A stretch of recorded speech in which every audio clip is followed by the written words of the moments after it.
The Woolly Bugger Euro Jig is pretty much a standard woolly bugger, only it's tied on a long-shanked jig hook and incorporates a slotted tungsten bead.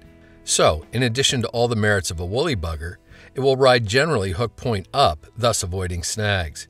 It will also move with an enticing jiggy motion. For a hook, I'm going to go with a 2x long Fulling Mill 5130 in size 10. The hook pairs well with a 5/32 of an inch black nickel slotted tungsten bead.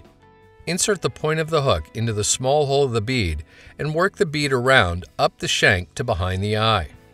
Then, get the whole assembly firmly secured in the jaws of your tying vise. The square end of the slot on the bead should be pointed down. For thread, I load a bobbin with a spool of light olive 140 denier.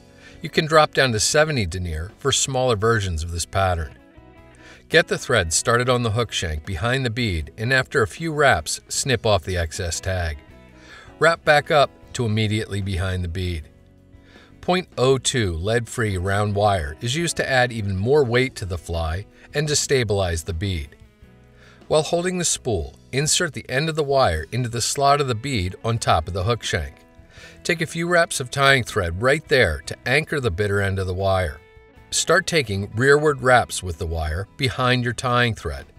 Pushing up on the thread as you go will help to keep the wire wraps sandwiched close together. After 8 or so wraps with the wire, take thread wraps over top of it, then pull the wire back on top of the hook shank and take thread wraps to bind it down there. Wiggle the wire as you wrap to break it off and leave a ramp down to the hook shank. Olive Woolly Bugger Marabou is used for the tail of the fly. Find the point on the feather where the stem begins to noticeably thin and snip it there. I'm going to use the top of the feather for this fly, but don't discard the bottom, as its fibers can be used elsewhere. Wet the feather's tip, which will make it far more manageable during tie-in. Measure to form a tail a full hook in length, then transfer that measurement rearward to the start of the bend. Using the back edge of the wire wraps as a guide, snip the butt end of the feather off square. Give your bobbin a counterclockwise spin as if you're looking down on it. This will cause the first thread wrap to jump rearward and catch the butt ends of the marabou. Continue taking thread wraps rearward to firmly bind the marabou to the top of the hook shank, all the way back to the start of the bend. Advance your tying thread forward to the back edge of the wire wraps. For a little bit of flash, snip 3 strands of root beer Krystal flash free from the hank and find their midpoint. Place the midpoint against the near side of the hook at the location of your tying thread and take a few wraps to secure it. Continue binding it to the near side of the hook back to the bend. Now, pull the forward pointing portion of the Krystal flash back and anchor it on the far side of the hook. Wrap first up the shank, then back down to further secure the flash.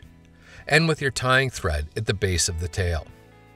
Snip the flash off even with the tip of the tail.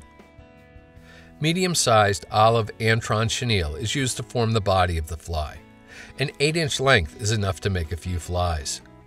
Strip the fuzzy stuff from one end of the chenille to expose the string core. Lay the core against the near side of the hook at the location of your tying thread, then take wraps to secure it. Make sure it's bound down really well. End with your thread at the midpoint of the hook shank. A light olive grizzly hackle feather is used to hackle the fly. This one's nice and long, and its lower fibers are about a hook gap in length. Just perfect. Strip the lower fuzzy fibers free from the stem, then with the dull side of the feather facing you and the tip pointing to the front of the fly, lay the stem against the near side of the hook. You want the fibers to start right at the back edge of the bead. Take tight wraps of tying thread to anchor the stem there. End with your thread at the bead. You can then lift the excess stem up and snip it off close. Get hold of the chenille and start making touching wraps with it up the hook shank.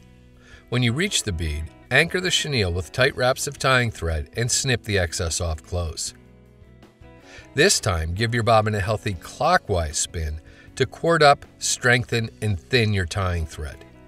Make open spiral wraps with the thread over top of the chenille. These are cross wraps, which will add to the fly's durability. End with a few thread wraps right at the base of the tail. Take at least 2 wraps, one directly behind the other, up by the head before making open spiral wraps down the body of the fly. When you reach your tying thread, use it to anchor the tip of the hackle feather. If you're brave, you can break this tip off, but it's generally safer to simply reach in with the very tips of your tying scissors and snip it off close. Now, once again, give your bobbin a clockwise spin to cord up the thread. Start making open spiral wraps, kind of weaving your way through the hackle so as not to trap fibers. Here, you're doing cross wraps over the hackle stem, once again increasing fly durability. End with your tying thread at the back edge of the bead. Reach for your whip finish tool and use it to do a 5 or 6 turn whip finish, seat the knot well, and snip or cut your tying thread free. If you've trapped any fibers during the whip finish process, just snip them off close. No one will be the wiser. It's kind of important with this fly to apply an ample drop of head cement to the thread wraps. Once it sinks in and dries, there's little chance of them coming unraveled. And that's the olive Woolly Bugger Euro Jig. Make sure you always have a bunch in brown and black as well.